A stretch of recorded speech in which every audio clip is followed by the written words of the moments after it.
तर आपण इथं फ्रिक्शनवरती एक प्रॉब्लेम घेणार आहोत.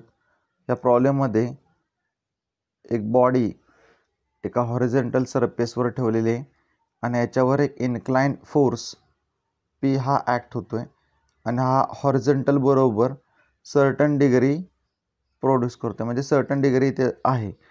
आणि हा जो फोर्स आहे हा पुश टाईप आहे. मग ह्या टाईपच्या प्रॉब्लेममध्ये तुम्हाला W दिलेला आहे आणि P दिलेला आहे, थीटा दिलेला आहे आणि म्यूची व्हॅल्यू काढा असं म्हटलेलं आहे. तर ह्या टाईपचा आपण प्रॉब्लेम आज सॉल्व करणार आहोत.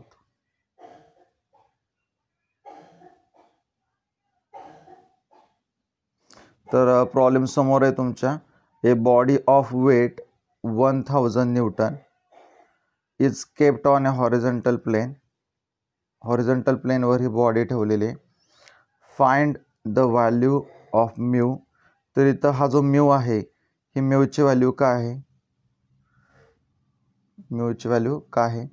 इफ पुश फोर्स, आता फोर्स कसा आहे, पुश म्हणजे ह्या टाईपचा फोर्स, पुश फोर्स आणि त्याचं मॅग्निट्यूड किती आहे 400 न्यूटन. तर पुश कशावरनं ठरवलं तर ॲरो हेडवरनं.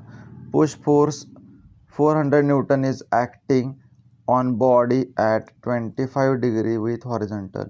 हा जो फोर्स आहे हा हॉरिझॉन्टल बरोबर 25 डिग्री प्रोड्यूस करतोय. Find body on horizontal plane. तर फाइंड आपल्याला काय करायला लावलं आहे म्यू. तर आता हा जो प्रॉब्लेम आहे हा बॉडी कशावर आहे तर हॉरिझॉन्टल प्लेनवरती आहे, ह्याच्यावरचा हा प्रॉब्लेम आहे. आता जेव्हा बॉडी हॉरिझॉन्टल प्लेनवर असेल त्यावेळेला P जर ह्या साईडला ॲक्ट होतो डाव्या साईडला, तर मोशनसुद्धा डाव्या साईडलाच असणार आहे. आणि आपण ह्याच्या आधी पाहिलं की मोशन जर डाव्या साईडला असेल तर फ्रिक्शन फोर्स F हा सुद्धा अपोजिट डिरेक्शनला, म्हणजे मोशनच्या अपोजिट डिरेक्शनला ॲक्ट होतो. आता आपल्याला गिवन काय काय दिलेलं आहे तर W, P आणि फाइंड करायला लावलं आहे म्यू. तर आता प्रॉब्लेम आपण सॉल्व करून घेऊ. सगळ्यात पहिल्यांदा summation F of X is equal to 0. उजवीकडे जाणारे फोर्सेस पॉझिटिव्ह, डावीकडे जाणारे फोर्सेस निगेटिव्ह. उजवीकडे कोणता चालला आहे F is equal to mu R.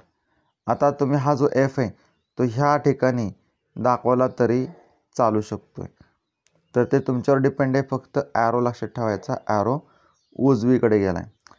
तर एफची व्हॅल्यू किती आहे, एफ काय लिहिणार आपण पॉझिटिव्ह, का तर तो उजवीकडे चालला आहे.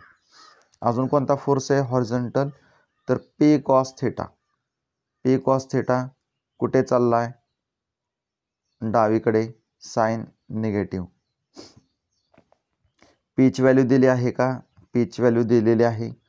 थिटा दिलेला आहे का तर थिटा दिलेला आहे. तर दोन्ही व्हॅल्यू टाका आणि एफ माहिती आहे का, माहिती आहे F is equal to mu R. त्यामुळे म्यू आर 400 कॉस 25. 400 कॉस 25 कॅल्क्युलेटरनं ॲन्सर काय सांगेल 362.52. Mu R is equal to 362.52 is equal to 0. पुढे आपल्याला करायचं आहे summation F of Y is equal to 0. म्हणजे वरती जाणारे फोर्सेस पॉझिटिव्ह, खाली जाणारे forces negative. Upward positive, downward negative. Upward कोणता फोर्स चालला आहे आर, म्हणून प्लस आर, का तर हा अपवर्ड चालला आहे म्हणून प्लस. डाऊनवर्ड कोणता चालला आहे P साईन थिटा, मग मायनस घ्यायचा, का मायनस तर तो डाऊनवर्ड चाललेला आहे. अजून कोणता फोर्स आहे तर W आहे. Wची व्हॅल्यू काय डाऊनवर्ड, म्हणजेच काय येणार डाऊनवर्डला -W. आता आपल्याला गिवन डाटा काय काय दिलेला आहे बघा, W दिलेला आहे आणि P दिलेला आहे.